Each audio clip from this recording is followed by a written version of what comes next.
Labour has angrily rejected accusations that it would use Britain's nuclear deterrent as a bargaining chip to do a deal with the SNP, who are strongly opposed to nuclear weapons. Ed Miliband said Michael Fallon, the Defence Secretary, had demeaned his office with a personal attack, claiming the Labour leader would stab Britain in the back over Trident in order to get into Downing Street. Well, let's speak now to Patrick O'Flynn, who's UKIP's economic spokesman and a member of the European Parliament. Earlier today, he criticised Michael Fallon for his personal attack on Ed Miliband over Trident, saying it was a distraction from the issue of armed forces funding. Thanks very much for joining us. Well, looking at UKIP's position on Trident, in 2010 the manifesto said that you wouldn't renew it. Now you're passionately defending it. Well, you raised something from 5 years ago, don't you? My responsibilities for the manifesto will very shortly be putting before the British people, and we're the one party that's pledging to meet that NATO 2% commitment in terms of our GDP.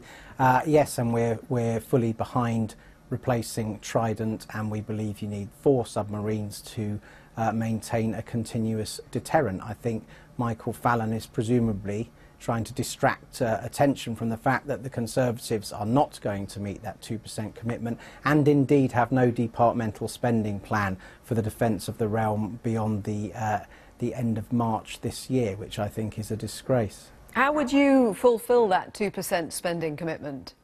Well, we can make spending on key public services a priority, and we would prioritise the National Health Service and defence, because we are willing to take straight away 9 billion out of the foreign aid budget, and by the end of the next Parliament we'll be saving 11 billion from the foreign aid budget. We would end our 10 billion a year net EU contributions. We wouldn't go ahead with HS2, so we'd be saving £4 billion a year on capital spend by the end of the Parliament, and we would rebalance the public spending settlement for Scotland, so by the end of the next Parliament we'd be spending some £5 billion a year less there. So by taking the axe to those politically correct spending programmes and those vanity projects, we would amass a very large amount of money in savings, which would allow us to prioritise what I believe are the true priorities of the British people, one of which is certainly defence.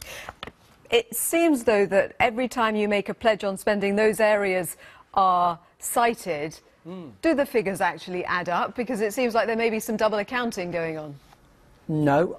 There's no double accounting whatsoever, and you will see when we launch our manifesto our costings, and we'll invite people to pore over them, and they will be robust. You know, that is a very large sum of money we are going to be saving from public spending, because we're cutting back on 4 very big spending programmes that none of the other parties are prepared to reduce spending on.